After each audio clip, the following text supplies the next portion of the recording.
दोस्तों नमस्कार। स्वागत है आपका हमारे इस यूट्यूब मंच पर।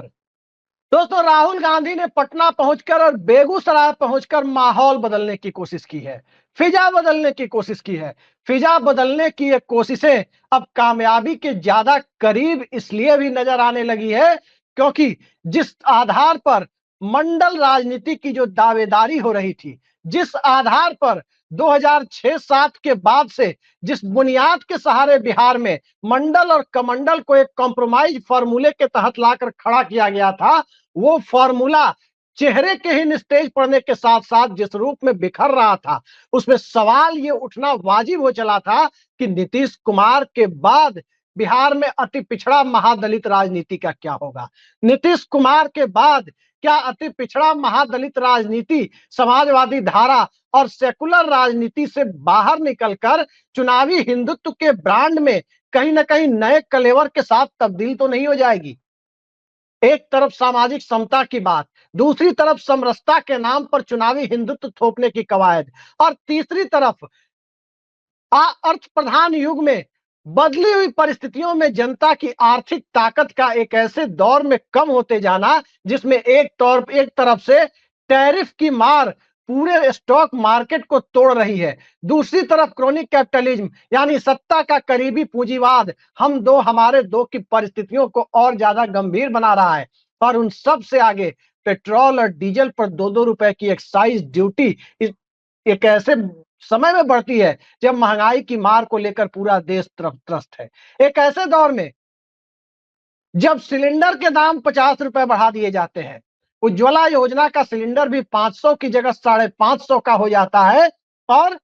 साधारण गैस सिलेंडर भी, घरेलू एलपीजी सिलेंडर भी 803 रुपए की जगह 853 रुपए का और उसके आसपास की कीमत का दिल्ली के अलावा दूसरे हिस्सों में बिकने की परिस्थितियां जब सत्ता में बैठे हुए लोगों के द्वारा पैदा कर दी जाती है, और खासकर तब जब क्रूड ऑयल की कीमत, कच्चे तेल की कीमत पूरी दुनिया में ऐतिहासिक रूप से निम्नतम स्तर पर हो, तो भारत में ये वसूली क्यों हो रही है? क्या अर्थव्यवस्था चलाने के लिए, 5 किलो राशन देने के लिए, लोगों को वेतन देने के लिए, हाईवे चलाने के लिए एक तरफ टोल वसूलना, दूसरी तरफ एक्साइज ड्यूटी और जीएसटी वसूलना, तीसरी तरफ कहीं ना कहीं एलपीजी के में सब्सिडी कम करते जाना, ये तमाम परिस्थितियों की मार जहां आम आदमी पर ही पड़ती दिख रही है, और उसमें माली हालत के आधार पर, आर्थिक क्षमता के आधार पर सबसे निचली पायदान पर खड़ा अति पिछड़ा और महादलित समाज, वो भी उस राज्य का जिस राज्य की प्रति व्यक्ति आय पूरे देश में सबसे कम है। सुशासन बाबू का तमगा अब नीतीश कुमार के हाथ से निकलता जा रहा है, और वक्फ संशोधन बिल के बाद जो पूरे देश में जिस सांप्रदायिक ध्रुवीकरण की उम्मीद थी, उस ध्रुवीकरण की कोशिशों को इस देश की जनता की बुनियादी जरूरतों ने जिस प्रकार से पलीता लगाने का काम किया, उसका ट्रेलर रामनवमी के दिन भी दिख गया कि वक्फ के सहारे सांप्रदायिकता की बुनियाद इस देश में नहीं डाली जा सकती। तो ठीक इसी मौके पर राहुल गांधी का पटना में होना, कांग्रेसियों को यह संदेश देना कि चुनाव लड़ा जाएगा तो इंडिया गठबंधन के बैनर तले राजद और वाम दलों के साथ मिलकर चुनाव लड़ा जाएगा, और यही गठबंधन यानी राजेश राम और तेजस्वी यादव का गठबंधन, लालू यादव और राहुल गांधी का गठबंधन, मल्लिकार्जुन खड़गे की बतौर इंडिया गठबंधन के अध्यक्ष उनकी मौजूदगी, और वाम दलों की सांगठनिक क्षमता, मुद्दा आधारित राजनीति, यही गठबंधन बिहार में ढलान पर पहुंच चुकी नीतीश कुमार की राजनीति के दौर में भारतीय जनता पार्टी को बिहार में कामयाब होने से रोक सकता है। तो उसके बाद कुछ बचा नहीं था कि बिहार के अति पिछड़ा और महादलित वर्ग को किसी और तरीके से संदेश दिया जाए। अब संदेशों को जमीन तक ले जाने की जिम्मेदारी इंडिया गठबंधन के दलों की है। ठीक उसी तरह से जिस तरह से लोकसभा चुनाव के दौरान अंतिम चरण में बिहार में जो चुनाव हुआ, उसमें एक भी सीट एनडीए को नहीं मिल पाई। खासकर दक्षिण पश्चिम बिहार की बात करें तो सुपड़ा 7 हो गया, 7 की 7 लोकसभा सीटों पर 7-0 के साथ इंडिया अलायंस ने जीत दर्ज की। उसके बाद यह साफ हो चला कि दक्षिण पश्चिम बिहार की आंधी को कैसे पूरे बिहार में ले जाया जाए, इसकी बुनियाद दरअसल स्वाभाविक है कि राष्ट्रीय स्तर का चेहरा ही रख सकता था। अकेले तेजस्वी यादव नहीं रख सकते थे, अकेले अखिलेश यादव भी उत्तर प्रदेश में नहीं रख सकते थे, क्योंकि उन्हें भी पीडीए को कामयाब बनाने के लिए बहुजन समाज पार्टी के घटते हुए जनाधार के बड़े हिस्से को लाभार्थी चेतना की जगह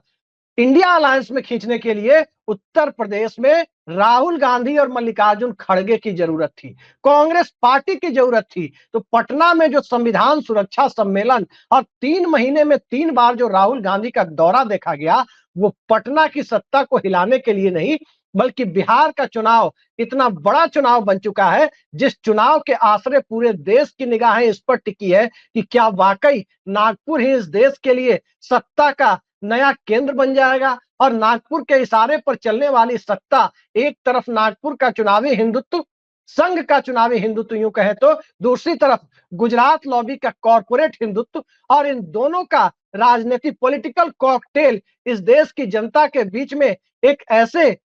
छलावे वाले ब्रांड के तौर पर प्रस्तुत करने की परंपरा को आगे बढ़ाने वाले एजेंडे को मजबूती से लागू तो नहीं होने दिया जाएगा। इन्हीं सब चिंताओं के बीच बिहार का चुनाव आकर खड़ा हो गया है। इन्हीं चिंताओं के बीच नीतीश कुमार का पॉलिटिकल करियर, उनके बारे में जिस तरह की खबरें आ रही है, उन खबरों पर यदि यकीन किया जाए, हालांकि सहसा यकीन नहीं होता, लेकिन यदि यकीन किया जाए तो साफ दिखाई देता है कि उनका कोर वोटर जिस चिंता में है, उन चिंताओं को दूर करने का राजनीतिक सामर्थ्य और राजनीतिक एजेंडा संघ परिवार और बीजेपी का हो भी नहीं सकता, क्योंकि उनका एजेंडा सभी को मालूम है कि भारतीय जनता पार्टी के मुख्यमंत्रियों की सूची पर नजर डालें तो तकरीबन 14 या 15 मुख्यमंत्री भारतीय जनता पार्टी के कोटे से हैं। एक भी मुख्यमंत्री दलित समाज का व्यक्ति नहीं दिखता है। तो साफ दिखाई देता है कि राजनीति किस दिशा में जा रही है, और जब राजनीति उस दिशा में जा रही है, सामाजिक विमर्श का दायरा अब कांग्रेस की तरफ लौटो वाली परिस्थितियों में आकर खड़ा हो रहा है। तो सवाल यह है कि राजद के साथ कांग्रेस खड़ी है, इस बात को कब तक भुनाया जाएगा।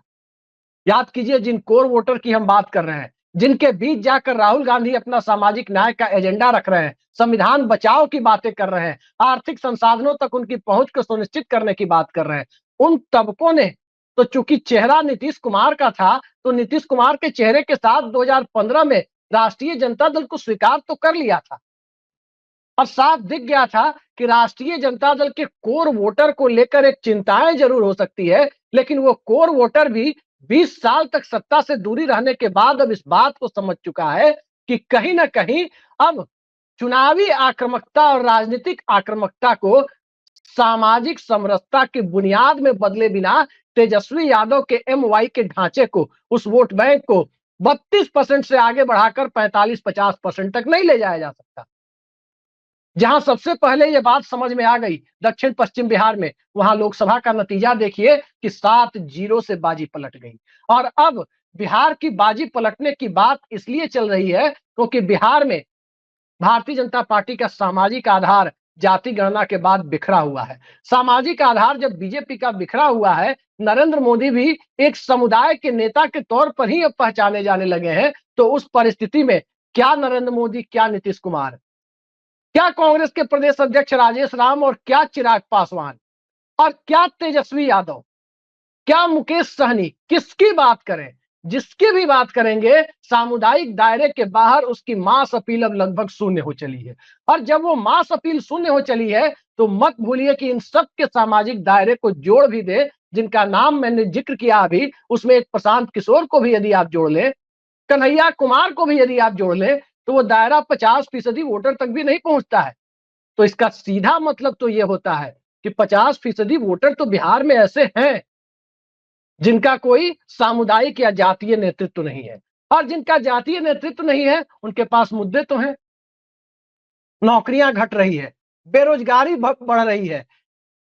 रोजगार के अवसर सृजित नहीं हो पा रहे, प्राइवेट सेक्टर भी बूम की स्थिति में नहीं है, प्राइवेट सेक्टर की माली हालत भी खस्ता हो चली है, और पब्लिक सेक्टर की तो पूछिए ही मत कि क्या हालत है। तो इन सब के बीच एमएसपी गारंटी का भी तो मुद्दा है,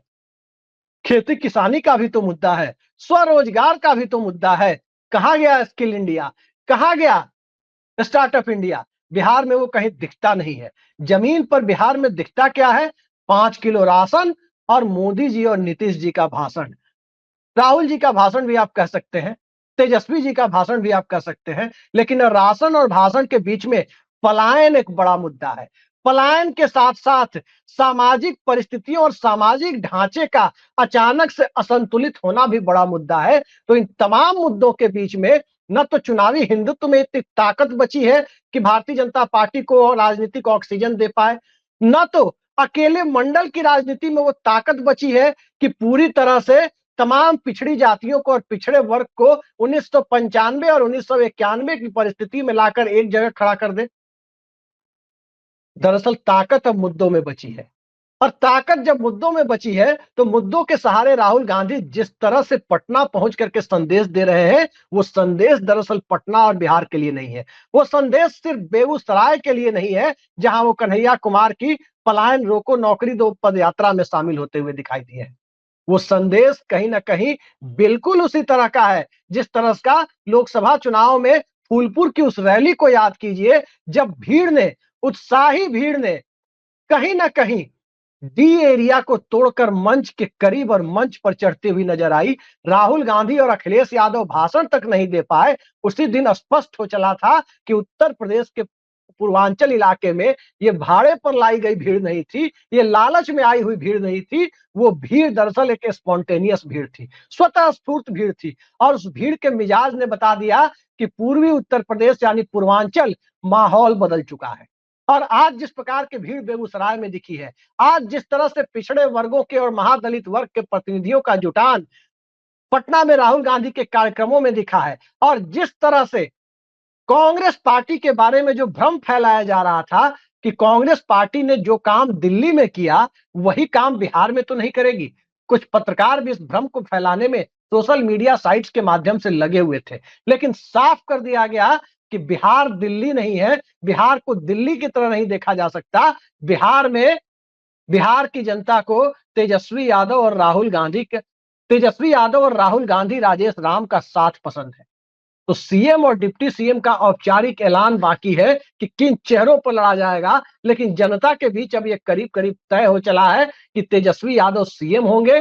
सीएम कैंडिडेट होंगे। तो दलित महादलित समाज से आने वाले राजेश राम जो कांग्रेस के प्रदेश अध्यक्ष हैं, वो डिप्टी सीएम कैंडिडेट होंगे। और इसी चेहरे और इसी नैरेटिव के साथ जब बिहार की सियासत में कांग्रेस पार्टी आ रही है, तो स्वाभाविक है दिल्ली की परिस्थितियां इसलिए बदल रही है क्योंकि दिल्ली को भी उत्तर प्रदेश के मामले में फैसला लेना है, योगी आदित्यनाथ के मामले में फैसला लेना है कि क्या जो अखिलेश यादव की दिली तमन्ना दिखाई दे रही है कि योगी आदित्यनाथ ही 2027 तक मुख्यमंत्री बने रहे ताकि पीडीए के नारे को अगड़ा बनाम पिछड़ा की लाइन पर कामयाब बनाया जा सके, वहां भी भारतीय जनता पार्टी को अब तय करना है कि क्या ये लाइन उचित है, क्या अखिलेश यादव की राजनीति को लोकसभा की तरह कामयाब होने दिया जाए। स्वाभाविक है चुनावी हिंदुत्व की खुमारी मुद्दों के गहराते जाने के बीच अब उतर चुकी है। और जब वो उतर चुकी है तो जाति गणना जिस राज्य में हो चुकी है, वहां जाति गणना से उपजी हुई परिस्थितियों में मुद्दे आकर बीच में खड़े हो गए हैं। तो मुद्दों को धार देने की ताकत आमतौर पर क्षेत्रीय नेताओं में कम होती है, खासकर हिंदी भाषी भारत में, क्योंकि यहाँ कोई एनटी रामाराव नहीं होते, यहाँ कोई बाला साहब ठाकरे नहीं होते, यहाँ कोई करुणानिधि और अन्ना दुरई नहीं होते जो एक मोमेंटम खड़ा कर सके। मोमेंटम खड़ा करने की ताकत जाति जनगणना के पहले तक तो थी, जिसमें नीतीश कुमार ने भी कभी खड़ा किया तो कभी नरेंद्र मोदी ने भी खड़ा किया, कभी लालू यादव ने भी खड़ा किया तो कभी बोफोर्स के सहारे वीपी सिंह ने भी खड़ा किया। सबने मोमेंटम खड़ा किया। कब? 2 अक्टूबर 2023 के पहले, जब बिहार सामाजिक स्तर पर जिसकी जितनी संख्या भारी उसकी उतनी हिस्सेदारी की मांग को लेकर वर्ग के आधार पर नहीं, कल्पना तो वर्ग के आधार पर की गई थी कि अगड़ा बनाम पिछड़ा, और ये दरअसल अब जाति और समुदाय के आधार पर जब बिहार आकर खड़ा हो गया तो कौन सा कमंडल और कौन सा मंडल अब तो मुद्दा है। और उन मुद्दों के बीच में सबसे बड़ी आस लोगों को राहुल गांधी में दिख रही है। हाँ, राहुल गांधी जो एजेंडा दे रहे हैं, ये बात जरूर है कि उनका गठबंधन उसे जमीन पर कितना उतार पाएगा, उनकी टीम कितना ज्यादा उसे कामयाब बना पाएगी, ये एक बड़ा सवाल है। वरना 90 के दशक की भारतीय क्रिकेट टीम की तरह कि सचिन तेंदुलकर है राहुल गांधी, लेकिन बाकी टीम अंतिम समय में जाकर 10-20 रन से मुकाबला हार जाती थी। वो हालात और वो आशंका तो अभी भी बनी हुई है। खैर देखते हैं, बिहार गया तो दिल्ली गया और बिहार बचा तो दिल्ली की सत्ता शायद 1 महीने तक भी टिकनी मुश्किल हो जाए। इसलिए बिहार इंपॉर्टेंट है। तभी राहुल गांधी लगातार 3 दिनों में बिहार के 3 दौरे, लगातार 3 महीनों में बिहार के 3 दौरे करते नजर आए हैं। आगे हो सकता है कि दौरे की फ्रीक्वेंसी बढ़ती हुई भी नजर आए। आज के लिए इतना ही। नमस्कार।